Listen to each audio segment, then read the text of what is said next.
Afternoon, folks. Welcome to the Daily Politics. A man has been beheaded and at least one other person injured in what's been reported as an Islamist attack near the French city of Grenoble. We've got the latest on this developing story. David Cameron acknowledges he won't be able to change the treaties that spell out Britain's membership of the EU until after his promised referendum. So what will we be voting on? The Conservatives leader in Europe joins us live. The Prime Minister's admission came at a fractious summit of EU leaders in Brussels, which struggled to find a way forward on several fronts, from Greece to the migrant crisis. We've got the latest. Why has UK been banned from joining tomorrow's Gay Pride March in London? We report on the row and hear from UKIP MEP David Coburn and gay rights activist Peter Tacho.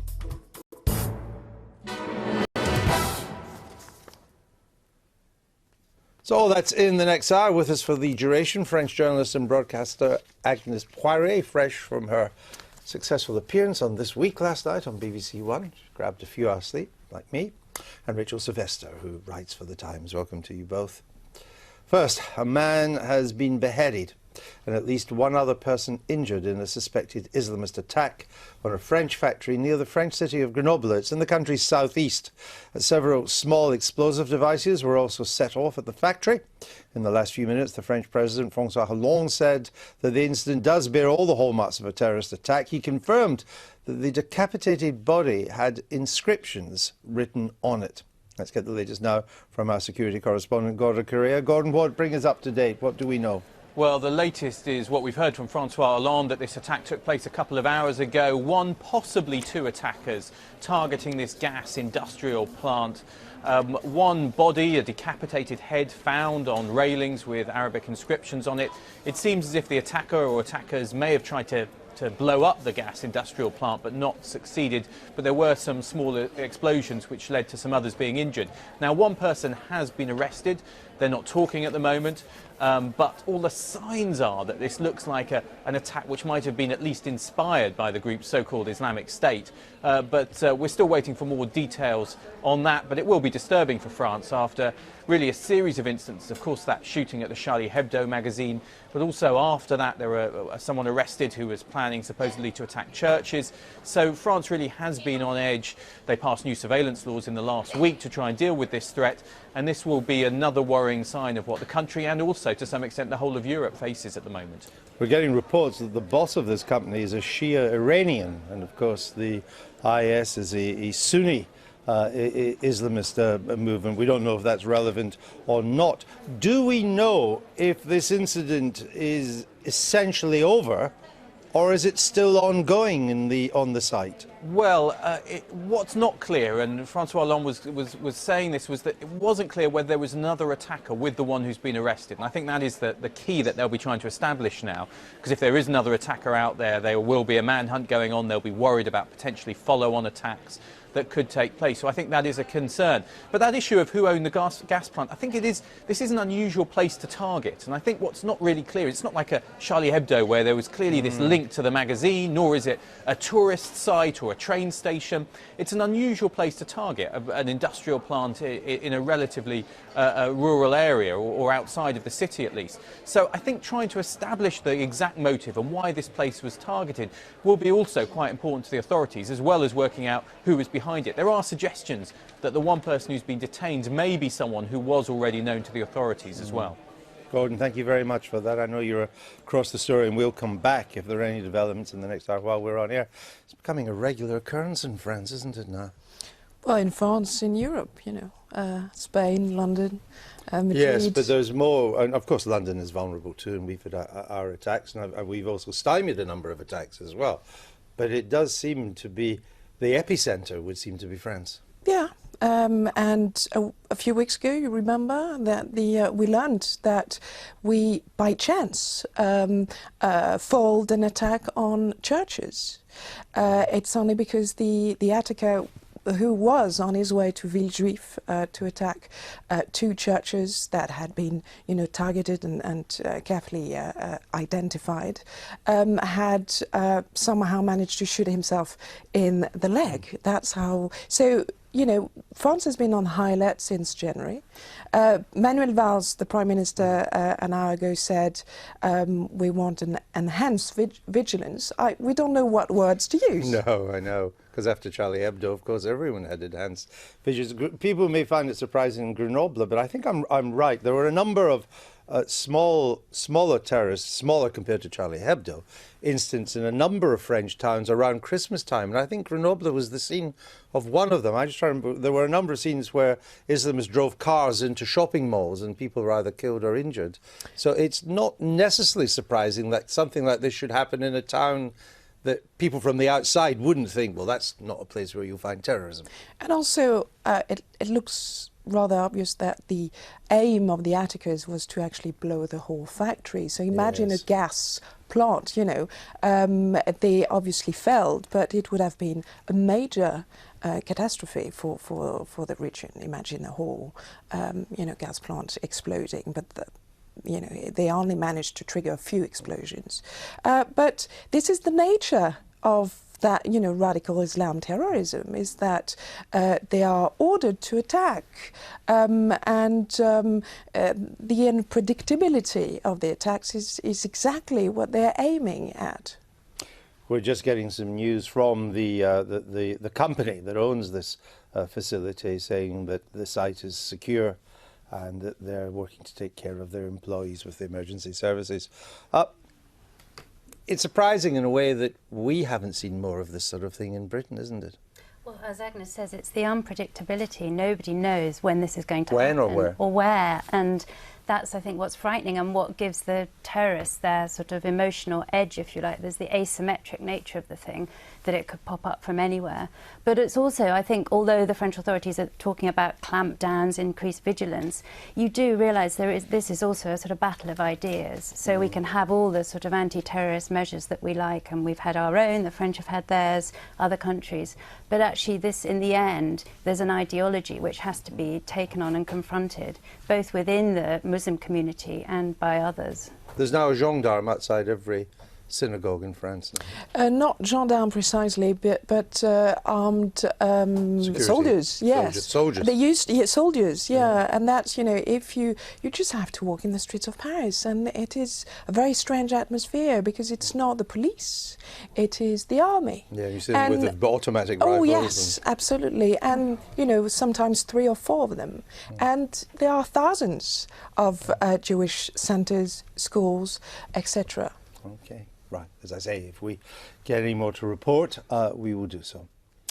So the leaders of the EU's 28 member states, more than just the Eurozone, the whole EU, are continuing their summit in Brussels this morning. Last night they made no progress on the Greek debt crisis and perhaps only superficial progress on unprecedented levels of migration from Libya through into Italy, Greece, and other parts of Europe, the Balkans and the Middle East, where they're coming from. On Greece, the leaders decided to wait for the outcome of another, the 5th last-ditch finance meeting, scheduled for Saturday. This one, we've already had 4 that have got nowhere. It's reported that the Council President, Donald Tusk, told the Greek PM, Alex Tsipras, that it was now, quote, game over. And apparently German Chancellor Merkel told the Greek Prime Minister to shut up. So you can see the talks are going well.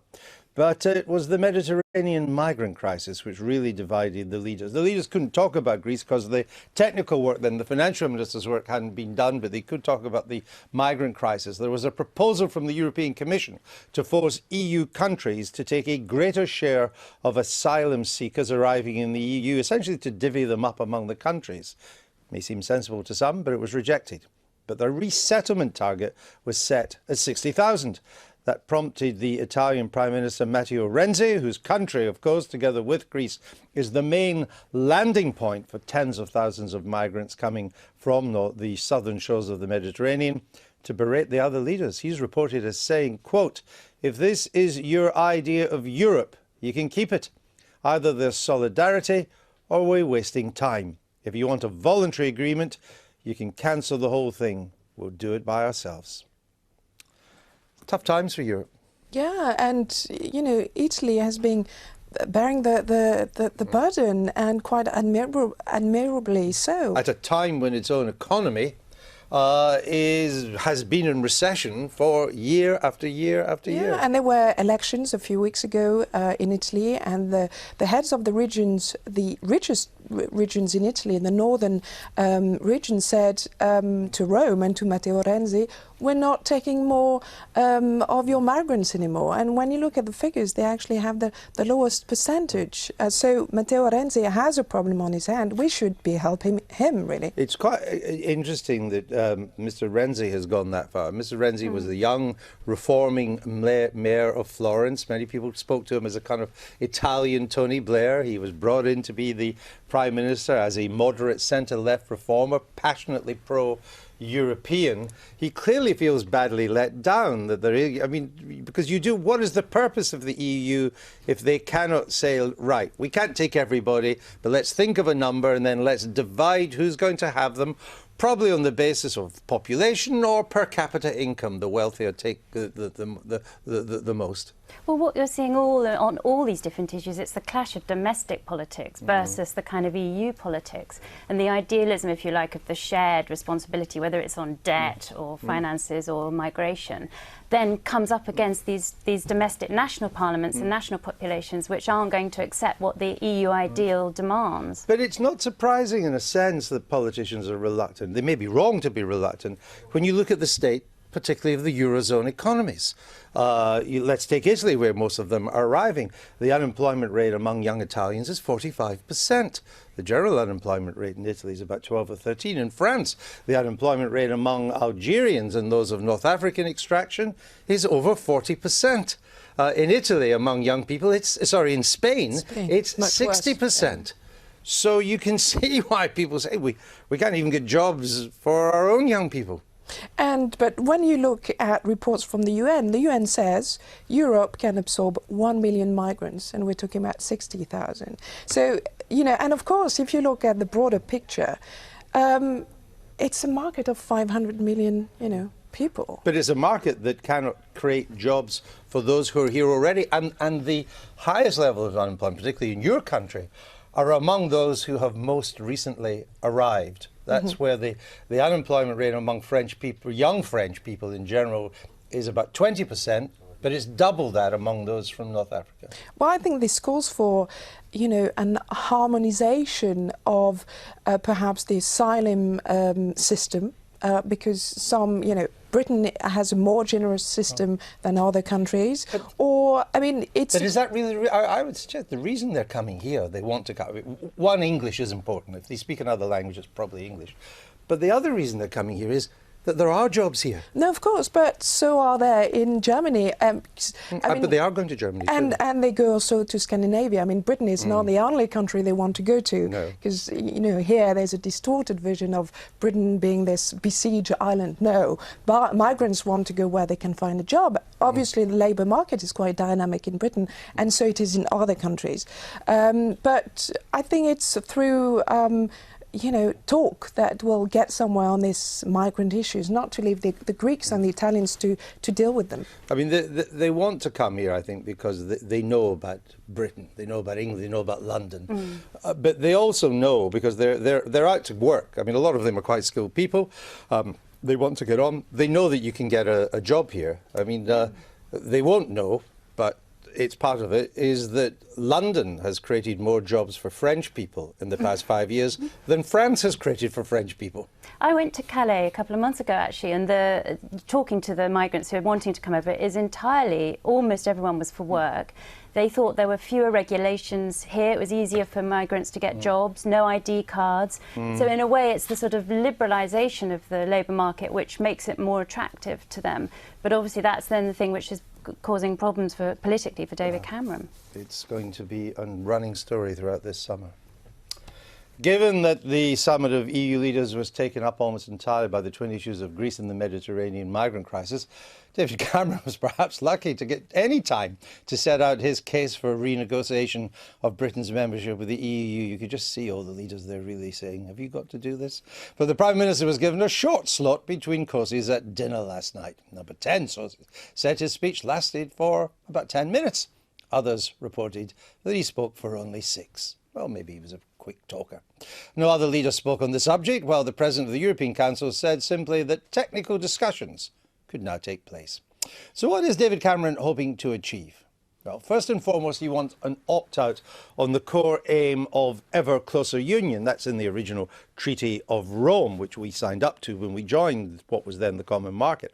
He also aims to boost the power of national parliaments, build protections for countries outside the Eurozone, and curb benefits for EU migrants. Now, to achieve this, the Prime Minister insists he's still pushing for proper, full-on treaty change. His words. He has, however, been forced to concede that there may be no change to the EU's treaties ahead of the referendum. So what's next? The head of the European Commission, Mr. Cameron's favourite man, Jean-Claude Juncker, has set up a task force to begin the detailed technical negotiations. It will be headed, funnily enough, by a Brit, Jonathan Fall, one of the most senior officials in the Commission. But of course he represents the Commission in this, not Britain. There has already been some resistance to the plans. Earlier this week, Emmanuel Macron, the French Europe Minister, warned Mr. Cameron of seeking to create an EU à la carte. You would expect the French Commissioner to use that phrase. European Parliament President Martin Schulz, he's a German, was also of little help, warning that the Prime Minister is facing a lot of problems. Really? No surprise. Speaking last night, Mr. Cameron's, after he'd made his pitch, the head of the European Council hinted that it would be a tough road ahead for the Prime Minister. The fundamental values of the European Union are not for sale and so are non-negotiable. We should consider British concerns, but only in a way which will be safe for all Europe. We'll come back to this in December.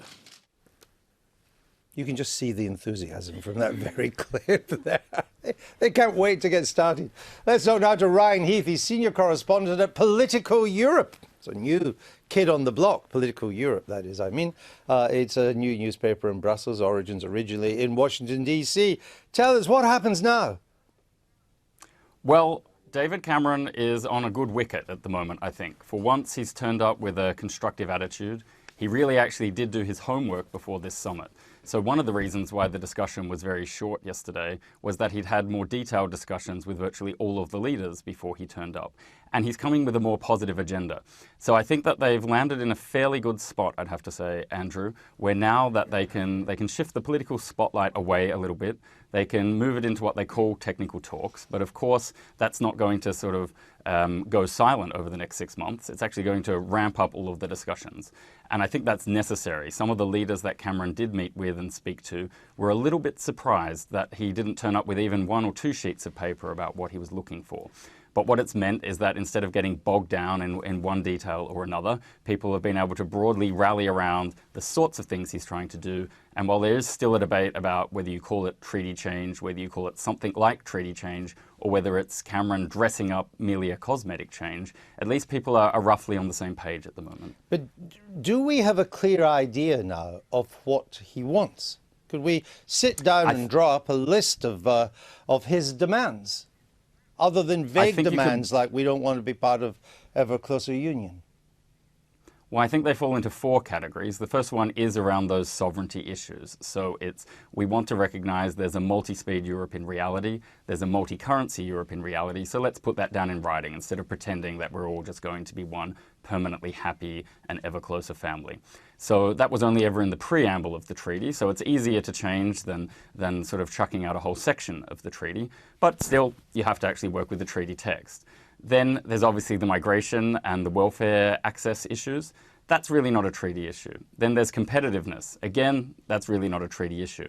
And I think what's important for a lot of people in Britain to understand is if you look at what the European Commission has been coming out with during its first 6 months, it's very friendly to Britain. An energy union, a digital union, an investment plan that's all but headquartered in the city of London, and also trying to cut down on the number of laws that get pumped out of Brussels. That's a pretty good conversion rate for David Cameron's government. And then, of course, there's all of those issues around making sure that if you're not in the euro, you can't be automatically outvoted just because you're in that minority. And that's another potential treaty change issue. So I think at the end of the day, he's going to come up with quite a few victories. Not all of them are going to be related to a treaty. And then, of course, there's the fact that you can never get all 28 countries to sign off or vote in a referendum for a treaty change in the next 18 months. That's just not the timeline that the EU works around. All right, thank you very, very much for that. Very interesting. A pleasure. Now, Syed Kamall is the leader of the Conservatives in the European Parliament. He's with us now. So the Prime Minister says he's delighted that the negotiations are underway. Technical talks are about to begin at some stage. But he's conceded, I think, what we all knew already, which was there won't be treaty change before he has to go to the referendum, which will be enshrined in law, that it has to happen before the end of 2017. So how does that work? Well, actually, what happens, I think Ryan outlined the 4 areas that the Prime Minister has been quite clear about. He put those on the table last night. He'd met some leaders previously under bilateral basis. Some of those leaders he hadn't met up to now. He's put it on the table and he's going to push for as much as he can. No, I understand that. But since some of the things he wants will require treaty change, and since he knows that he cannot get treaty change in time for the referendum, and he certainly can't get it approved by all the other parliaments in time for a referendum, what happens? Does he come back to say, look, this requires treaty change, and they've promised one day to change the treaties? No, what will happen? What happens? He pushes for those 4 areas, and he sees how he can do it. So he will push for treaty change as part of the negotiation. And sometimes, as Ryan says, you don't necessarily need treaty change. Other times, what he'll come back with is a legally binding agreement. A legally binding agreement that cannot be unpicked or challenged in the European courts, and that's crucial. But the European courts aren't bound by what the executive of Europe decides. The European Court of Justice is independent. So why could you be sure that it would remain legally binding, in that you're basically going on a promise? You're going to come back to the British people and say, we've achieved this. We haven't actually managed to achieve the treaty, but they've promised they will. That's what he's got to do, right? Well, because this has been done in the past, but he's still when was that done? He's still pushing for treaty change. When was that done? For example, things like the Danish protocols, for example, where they were legally binding, they were it's very technical and legal, I know. They were lodged with the UN, they were accepted as legally binding. Future treaty came up, and they said, right, now we can put these into a treaty change. What happens? You know the way the EU works. There have been treaty changes. There will be more treaty changes. So if he doesn't get it before 2017, and he's still pushing for that, then he will get it in a future treaty change. Do you accept that there won't be treaty change before 2017? No, I don't accept that. Now, how would that work out? Just to remind you that both the Germans and the French face parliamentary on the one hand, presidential on the other, elections in 2017. Agnes will correct me if I'm wrong, but I'd have thought Monsieur Hollande would need treaty change like a sore head at the moment. Look, this is the start of any negotiations. I've been in the European Parliament for 10 years. Every negotiation we start, we get to the table, and we don't immediately say, tell you what, I'm going to give you what you've asked for immediately. They say, really difficult, can't be done, and then we start negotiating and we come to a compromise. Right. We're going to push for treaty change. If we don't get it, we'll get a legally binding agreement that will come in at the next treaty change. Is that a credible way forward?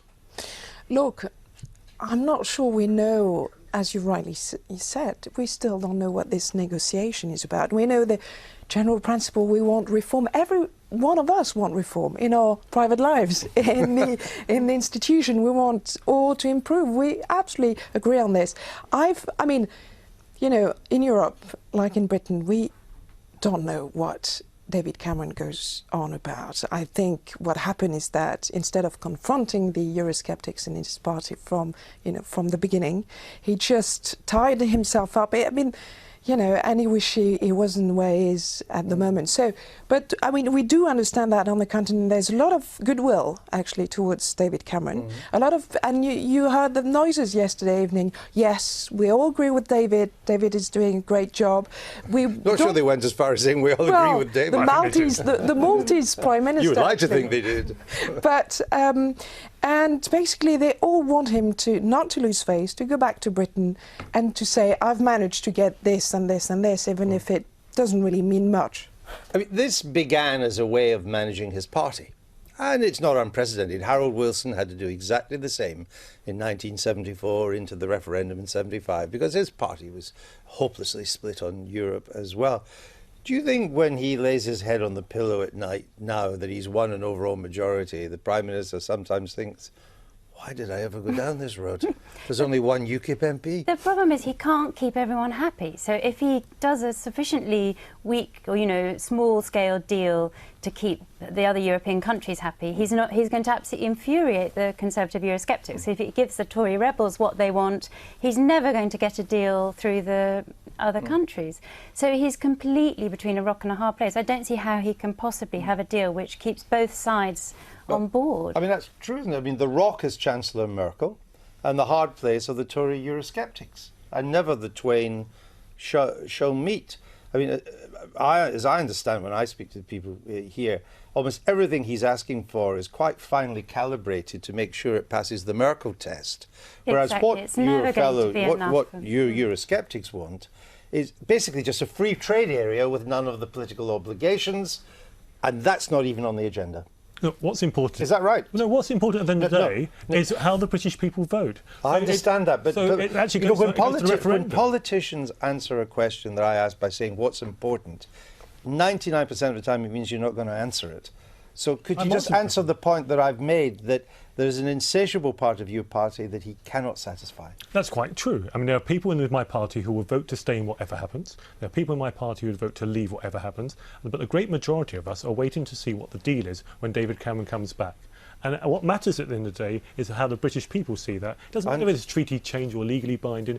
It's whether they're convinced that Europe is changing direction and Europe is serious about reform. You talk about European reform, it's just words in Brussels. Now people in other countries are saying to me, thank goodness for David Cameron, because it's now finally on the agenda. We have to get serious about this reform. And Cameron's achieved that by pushing for this referendum.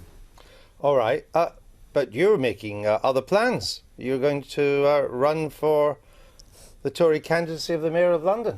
I'm glad you raised that. Thank you very much. You're going to be supporting me. Don't be ridiculous. We don't support anybody in these matters. You got a tough job to take that from Zach Goldsmith, haven't you? Well, listen, we've got a ballot ahead. We're waiting for the details, whether it's a members' ballot, whether it's an open primary.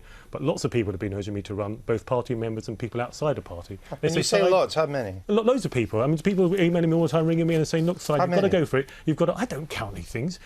People are saying, reach out, because you know what happens, Syed? You can reach out beyond the party. You're not a stereotypical Tory. You talk about some really interesting issues around poverty, around solutions to environmental issues. Come on, Syed, you've got to run.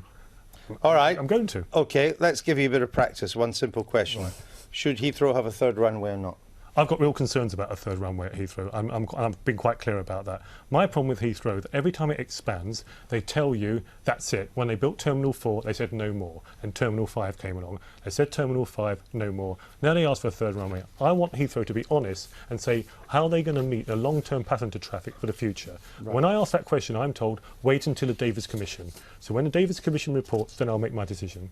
OK. So it's not quite a yes or a no yet. I'm waiting to see what Davis Commission says. But everybody's waiting for that. I'm huge. Well, we need to know what it says. That's Prime Minister's waiting for that. We're all waiting for it. The Labour Party's waiting for that. I'm hugely... So you don't have a view? No, I'm concerned about Heathrow. I don't think it's going to meet a long-term demand. All right. You're getting the knack at the moment of knowing how to... Will you invite me in for more practice then? I think that may be essential. Thank you. Good. I look forward to it. Now, tomorrow, tens of thousands of lesbian, gay, bisexual, transgender people from across the world will join the London Pride Parade. It's become quite an international event. Among their numbers won't be a contingent from UKIP.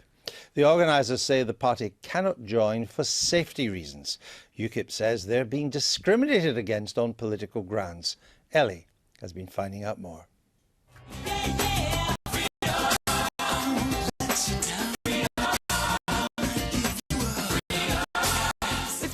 Since 1972.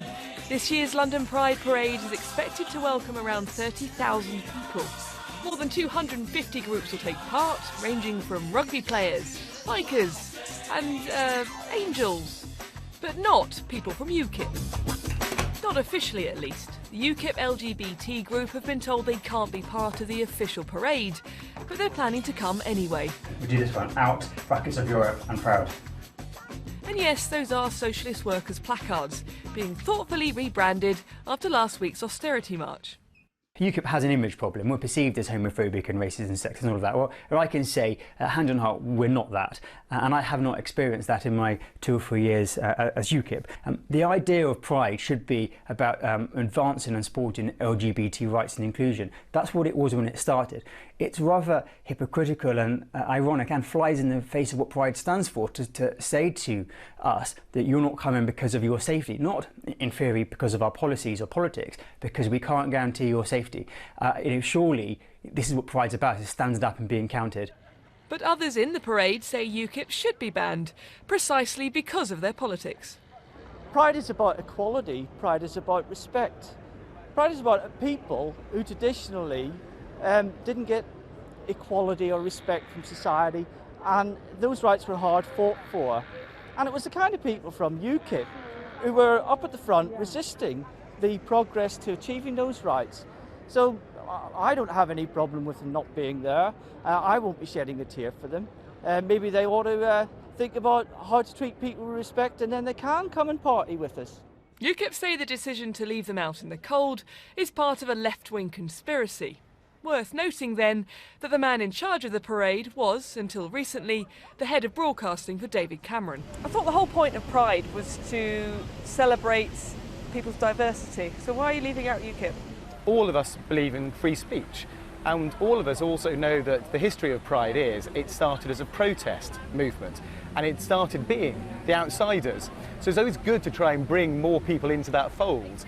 But we had to go back to, if we had a moment where some of our volunteers on the day suddenly felt intimidated, because we saw it during the general election campaign, there were people being quite intimidatory towards UKIP representatives. If that started happening and our volunteers started getting quite uncomfortable about this, I'm actually going to leave my post and give up. That starts putting the bigger picture of Pride at risk. Organisers say they will consider UKIP's inclusion in next year's parade, but suggest the group would be better taking part in this year's from the sidelines. Price reporting to discuss this. We're joined from Brussels by UKIP's most senior gay politician, David Coburn, and in the studio, gay rights campaigner Peter Tatchell. Welcome to you both. Peter Tatchell, let me come to you first. Why are you banning gay people from attending a gay march? Well, I'm not doing the banning, but you approve of it. I don't think it's appropriate for an organisation like UKIP, which opposes gay rights, to participate in a Pride celebration which is about supporting gay rights. No one would be outraged if the Notting Hill Carnival organisers said the BNP can't join in the carnival. Likewise, I don't think it's unreasonable to say that if you want to participate in Pride celebrations, you have to support gay rights. But that's a political reason that you've given there, and I understand it. People will disagree or agree with it.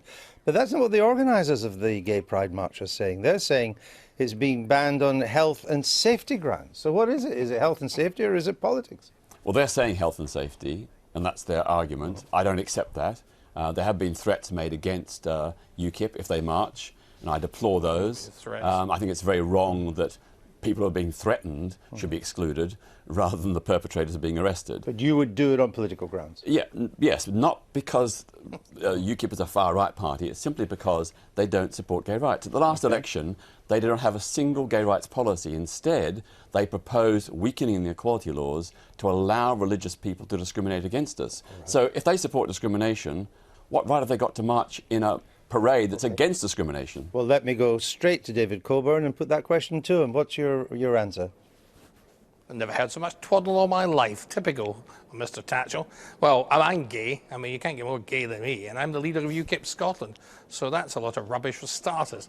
We have people in our party who have said stupid things in the same way that people in every other party say stupid things. The trouble is, if we say it, everybody makes a fuss about it. We are not a right-wing party. We're a libertarian party. If you want a right-wing authoritarian party, the Labour Party is the party for you. They'll tell you what to do, what to eat for breakfast, and what to do. Or somebody like Mr. Tatchell, who's a complete authoritarian, quite frankly. As far as I'm concerned, our people are probably going to turn up on the sidelines. I personally won't be. I'm going to be doing something more useful. And at the moment in in the European Parliament. We've got this TTIP thing going on. That's going to badly affect people with AIDS and who have hepatitis B. And because 2 Scottish nationalist MEPs did not vote with us, we were unable to stop him, to make the vote go through and beat it. Right. You know, quite frankly, I'll be in Scotland dealing with that, which is more used to deal with AIDS and hepatitis. What did your manifesto at the election say about gay rights? No, we believe in everyone has equal rights, so we don't discriminate on anybody. No, but what did the manifesto say? I'm a libertarian. Well, we don't sort of work on the basis of one thing for one group in society. Do you not know what your manifesto says? Well, yes, but we didn't go out of our way to talk about gay rights because, quite frankly, we believe everybody has equal rights, whoever you are as a citizen. I understand, but did it say anything about gay rights?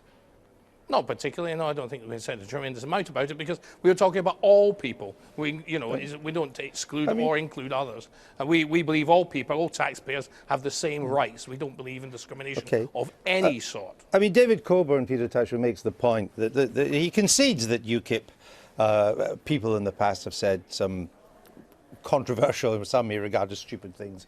And so do the Conservatives and well, the Labour hold Party on, let me ask the question, because I'm trying to make the point for you to get Peter Tatchell's reply. I mean, one UKIP councillor blamed the heavy floods on the introduction of gay marriage.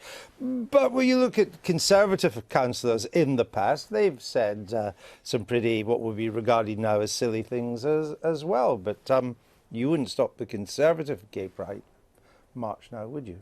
But this is not about what individual members of the party have said. It's about the official party policy. UKIP campaigned against same-sex marriage, and even David himself described supporters of gay marriage as equality Nazis. He said gay marriage was bollocks. Can I just clarify this, because I've forgotten now the UKIP manifesto. Was the manifesto for the 2015 election against gay marriage? No. It didn't mention any gay rights policies, but it did say that they were going to, or wanted to, revise the equality laws to allow religious people to discriminate against gay people. But Tim Farron, the Lib Dem favourite, he was at the time kind of in favour of that too. Yeah, but with respect, you wouldn't stop him from marching. Yeah, with respect, this is not about individuals; it's about organisations, and it's very simple. If UKIP declared in support of lesbian, gay, bisexual and transgender rights, and their LGBT wing declared in favour, then they'd be welcome. There wouldn't be a problem. Well, let's see if we can do that. The fact they haven't done so. David Coburn, can I just clarify for us? It is interesting. Is official UKIP policy in favour of gay marriage? Well, we're not in favour of it. I personally thought it was a lot of nonsense, quite frankly. It was only brought in by Cameron because it was an EU policy, and it caused, I think it was 800,000 people to march in Paris, and it basically, I believe, it causes homophobia. I do not think we should walk across the road to pick a fight with people of faith. I believe in having the arrangements we already had, which everybody agreed with, that I agree with, I like. The thing I always fought for were equal rights. I didn't want to cross the road and annoy people with faith who find that marriage is a holy sacrament and annoy them with this. And I think that quite a lot of gay people felt exactly the same way. I'm not kind of arguing the for or against it at the moment. I'm just trying to establish. So you confirm. I'm sorry, having trouble with your sound there. It's good of you to persevere like that. But Peter Tatchell is right then when he says that UKIP policy is to be against gay marriage. Correct? No, as far as we're concerned, it's now law. We're not doing anything about it further. That's it. We argued the case so you are in beforehand. favour of it now? We're not against it. It's a fact of law. You know, it is there. We're not going to go back on it. I mean, that's the way it is. The people have decided that's that. All right. Let me bring in our two. We were not in favour of it for libertarian reasons. To see whether should UKIP have been allowed to march? Yes, I think it's about free speech, tolerance. If Pride is about anything, it's about people being welcome, being open. Obviously, it's a march about gay rights, so people should, go there to celebrate that. But I don't think UKIP should be banned Okay. Magnus? Well, I come from a country where you take the streets as citizens, whatever your, inclination, sexual, gastronomic, political. So there was the question of banning Marine Le Pen from demonstrating in January. After the Charlie Hebdo. It's slightly a different issue, but everybody was welcome. Except the National Front. No. Everybody was welcome. She was invited. Anyway, you don't have to invite people to demonstrations. So should UKIP be invited? Or not be invited, but allowed to take part? Well, I'm not sure you invite people to demonstrate. No, you do, I think, don't you? Well, in France, you don't need an invitation. You have to be kind of affiliated to march. No, you make an application. You make it. That's what I mean. You apply to march. The bottom line is this: UKIP has rules and regulations. It bans and expels people who don't conform to its policies. It sacked the leader of the young UKIP because he supported same-sex marriage. The former leader of the UKIP gay group, I'll let you have the word. the former leader of the UKIP gay group resigned in disgust at the party's homophobia. So UKIP has its own rules, it does its own expulsions, it has limits on who can participate, so why shouldn't get pride? You made the point. I'll just come back to you, David Coburn, for your final reaction to that. Well, that's twaddle. Number one, the chap was removed for other reasons. I mean, he was supporting all sorts of strange things, but nothing to do with gay marriage. Quite frankly, I'm gay. I'm the leader of UKIP in Scotland. I was the chairman of UKIP in London. You know, you couldn't get more than that. I mean, what more do we have to do to prove it? Okay. The whole thing's just ludicrous. It's just, and it's always the same. The left thinks they own minorities. They don't. All right. Thank you very much for that, for both of you, for going through that. We're just getting reports from France that the suspect in the French attack in a town near Grenoble, we think an Islamist attack, didn't have a criminal record, but he was under watch by the intelligence services in France and had a security file, according to the French Interior Minister. Now, during the independence referendum campaign in Scotland last year, supporters of both sides came under attack on social media, sometimes in very aggressive and unpleasant terms. Both sides naturally complained about the other, but the so-called cybernats, that's belligerent online nationalists, well, they're under reputation as the nastiest and the most relentless, and maybe the most vocal as well. Yesterday, Nicola Sturgeon vowed to crack down on any intimidating online activity by people affiliated with the SNP. Now, in a moment, we'll talk to the SNP MP Tasmina Ahmed Sheikh. But first, though, joining us from Edinburgh is the journalist Alex Linklater. Alex Linklater, welcome. Were you on the wrong end of the cybernats? During the referendum, yes. How unpleasant was it? It comes on a spectrum, but at the far end of the spectrum, it's extremely unpleasant. It actually sort of distinguishes itself from the normal trolling you'd get publishing an article and getting the internet banging back at you. It's a real seam of hate running at the far end of it. And it's often said that, well, of course, on the unionist side, there were some pretty unpleasant people too, and I've got some example, one about Andy Murray, which is because he came out for independence, which is pretty much unreal. There's one bit I can say which gives you a taste of it: wish you had been killed at Dunblane, which is on a par with a lot of what the cybernats say. But were there more, and were they worse, the cybernats?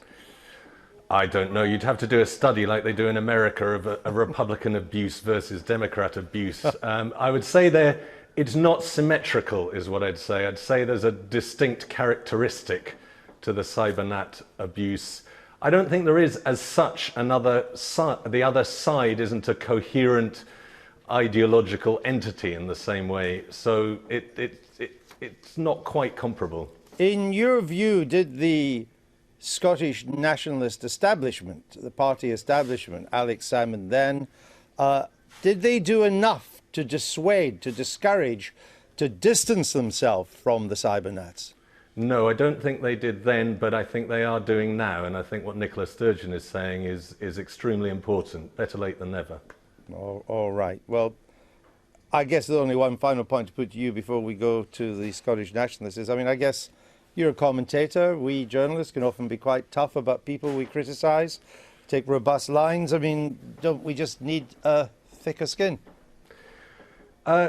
Yes, actually, I mean, it's not that serious an issue. I think the real issue is not what's happening at the lunatic fringes of online debate. What's really missing is a credible centre of public debate in Scotland. We've got the demise of the Scottish press accelerating at an alarming rate, and very little credible centrist public debate going on in the middle. It's the middle I'm worried about, not the extremes. All right, thank you very much for that. Let's now go from Edinburgh to Glasgow, and we're joined by the SNP MP Tasmina Ahmed Sheikh. Welcome to the programme. Now, Nicola Sturgeon says this is unacceptable. She wrote in, of all places, yesterday, the Scottish Daily Mail with a long article saying, but it's emerged that she's not squeaky clean on this issue either. She has been following some people pretty unpleasant, could be classified as cybernats. For example, she followed someone whose account was called Yes, Thatcher Dead. Why would you do that? And I think we should start by saying that this crosses all political divides, and that people engage in the debate at this unacceptable level from all political parties, and indeed no political parties. Now, Nicola Sturgeon is First Minister who's extremely popular and followed by many, many people, and we are all looking at our accounts to see who we are following and who indeed is following us. But why was she following someone with the name Yes, Thatcher Dead? Andrew, the most important thing is what we are going to do now moving forward. No, the most important thing for the next minute is that you answer my question. Why was she following someone called Yes, Thatcher Dead, who tweeted about threatening George Osborne with a Glasgow kiss? For those of us south of the border, that is a headbutt, and a Glasgow smile, which is a razor-slashed face. Why would you follow someone like that? Andrew, like many of us, we follow many people who maybe in their earlier days didn't participate in such vile behaviour via social media, and it takes some time and tremendous effort to trawl through all of the people you're following to see their latest remarks. And people are indeed very busy in politics and trying to do some good in this country. So I think the important thing we should take from this is what Nicola has now suggested that we do, and she's extended a hand, as she does so often, to all political parties to say, let's work together to ensure that this doesn't continue. Now, robust political debate should be encouraged. It's something we enjoy, and it's one of the joys of social media. No one's arguing about robust debate. We're arguing about whether you should follow someone who's threatened to slash the face of the Chancellor. And it's not just Nicola Sturgeon. 44 of the SNP's 56 Westminster MPs were following what could easily be classified as cyber nat accounts, full of tweets anti-English and homophobic. 28 of your members of the Scottish Parliament were following similar accounts too. There is previous on this. Why are your fellow politicians following these sort of people? In exactly the same vein, there are commentators like Ian Smart, a member of the Labour Party, whom Nicola drew attention to First Minister's questions to Kezia Dugdale. It took her 47 days to act upon his remarks where he called all of us fascist scum. And you should know that in the past... And if he was here, I'd be questioning him robustly too. But it's not an answer to say, oh, because he did it, it's all right for us to do it. Why were 44 of your now Westminster MPs following cybernats? Andrew, I am a victim of abuse myself. It's misogynistic, it's racist, it's Islamophobic, but it's important to note. But why were you following them then? As recently in the past 3 weeks, I've been a victim of a crime which was reported. The police acted swiftly. The person was arrested, went through court and is currently on bail. This is happening across society. Right, but let me just try one more time. Why are your fellow MPs following these cybernats? If you wish to have nothing to do with them, say you're not responsible for them and want them to stop, why would you follow them? As I've already articulated a couple of minutes ago, Andrew, many people are followed when they joined Twitter early on, and at that time it may perhaps well be the case that their comments aren't vile. And it's whether you have the time or indeed opportunity to trawl through and see what these people are currently saying. What is important is where we are now and the message that Nicola is taking out to the people. And it is in fact Nicola who has taken the initiative and seized the initiative in this respect. And she took the initiative because the Scottish Daily Mail revealed how many of you were following the cybernats. That's why. Prior to that, that's why she had to do. For example, that your candidate in Edinburgh South, who called people. Neil Hay, SNP candidate for Edinburgh South. The only one who didn't win his seat, by Andrew, the way, there are against many. he referred to unionists as quislings. Andrew, there are many and varied cases, and the way forward is this: we can either. He wasn't disciplined. Well, let's look how we move forward. The opportunity is we either waste our time now going through every single comment that's been made to every person in public and private life by people across the political spectrum and just waste time doing that. We say, actually, let's now work together and work together to move forward to ensure that this doesn't happen again, and where we have the opportunity and where we have members of our party, because at the end of the day, Andrew, you can only enforce mechanisms in terms of people who've signed up to your party but to you say, can be actually, responsible you're for not your own abiding. members. Well, why didn't you do something about the why didn't you do something about the convener of the SNP's Skye and Lochalsh branch, Charles Kennedy's Andrew, we old have suspended constituency, people. Brian We have Smith. suspended people, and indeed hold on, some let me have answer resigned. the question. He described Charles Kennedy in a tweet as, quote, a drunken slob and a quisling in chief. Why would you let that Andrew, happen? I'm a Muslim female and have been described as a fascist by members So of the that makes Labour it all Party. right. It is No, that's the point. You make my point for me. We can trawl through lots of tweets and comments that have been made. He's the and convener spend of time your saying, Skye it's not branch. a question. It's not a question of. You did nothing who's- about it. It's not a question, Andrew. Please do let me finish my point. It is an important one I wish to make. It's not a question of who's been the victim of most abuse. It's a question of how do we move forward from here, ensuring that we can continue to have a robust and enjoyable political debate, but also draw the line where that turns into vile abuse that is sexist, misogynistic, prejudiced, Islamophobic and racist. That's what we need to be looking at, and that is precisely what Nicola is doing. Exactly now, what is Nicola Sturgeon going to do?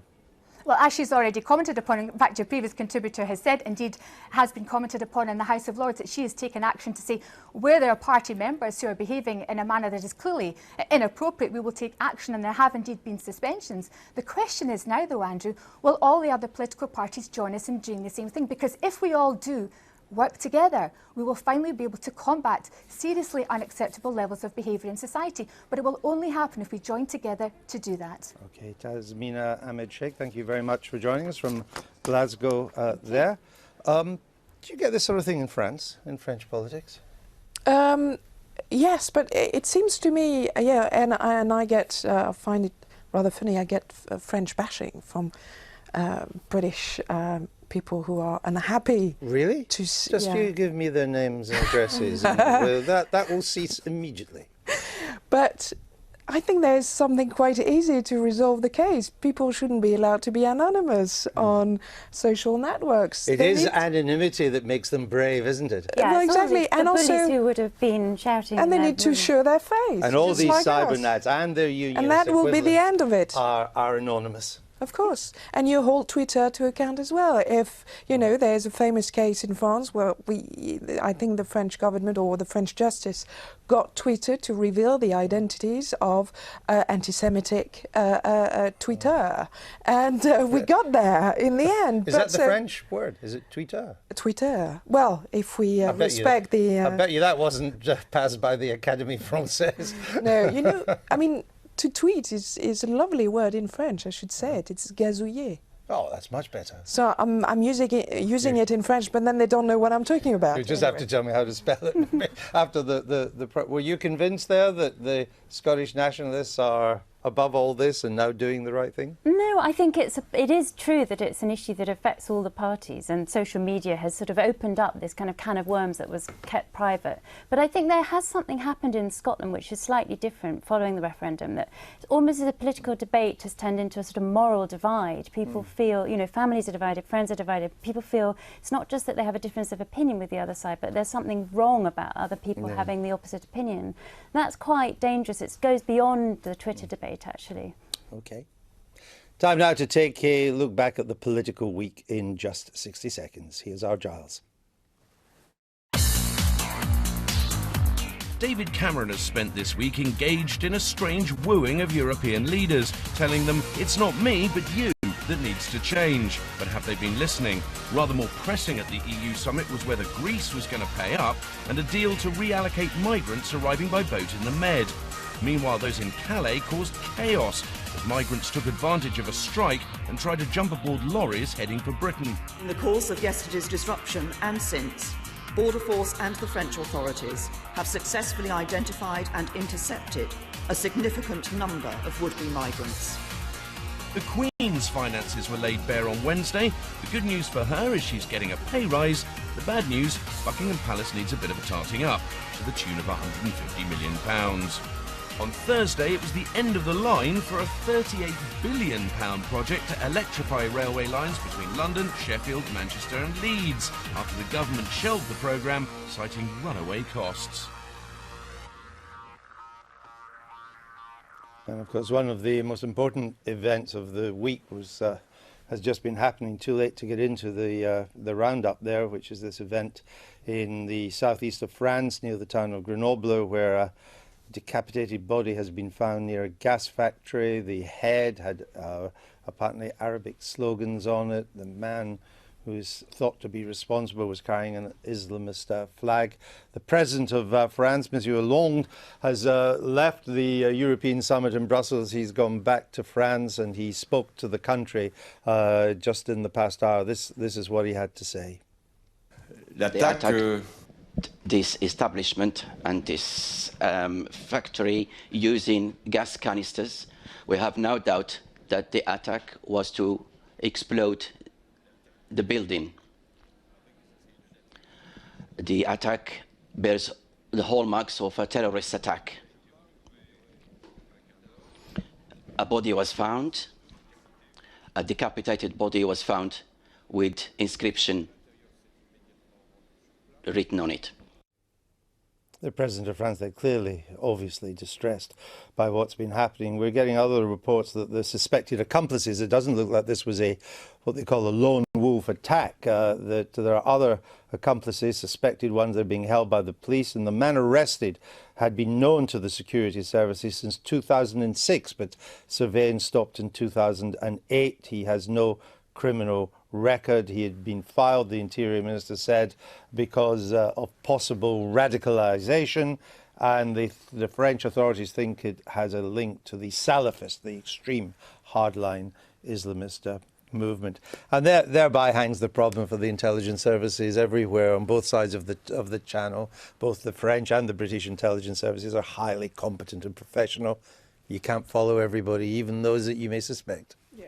And so each time, so we learned that this guy was actually known from the services. But, you know, are you going to put actually an officer behind every person who might at some point? Well, it takes to do 24 hours, it takes between 8 and 16 officers every 24 hours. So on one hand, you pass laws, and France has adopted surveillance laws that actually the New York Times said, oh my God, you know, that you're going too far, this is worse than Patriot Act. France is becoming a surveilled society, but where to strike the balance? And sometimes they win either way, because if the intelligence services, this has happened in this country too, it happened with the Gunner Rigby one, they were on the intelligence radar, the media then turned this into a story about the intelligence services, whereas it's not, it's a story about Islamist barbarity. Mm. Well, and also you can never find the clean skins, as they're called. You know, how are you to follow those? And I think that's why I was saying earlier, it is the battle of ideas that's got to be won. It's the sort of big ideological confrontation, as well as almost like the criminal actions that have to be dealt with. And it starts in school, with education. Yeah. Well, thank you both for being with us today, to Agnes and Rachel, to all my guests who are on today. 1 o'clock news will be starting on the BBC One in just a minute or so, and of course they'll bring you right up to date with the latest in these terrible events in France. I'll be back on BBC One on Sunday with the Sunday Politics. I'll be talking to Nick Clegg with his first in-depth television interview since the disastrous election results for the Liberal Democrats. That's BBC One this Sunday at 11 o'clock. The weather's going to be good, but I hope you'll find time to join me. Bye-bye. Thanks for joining me.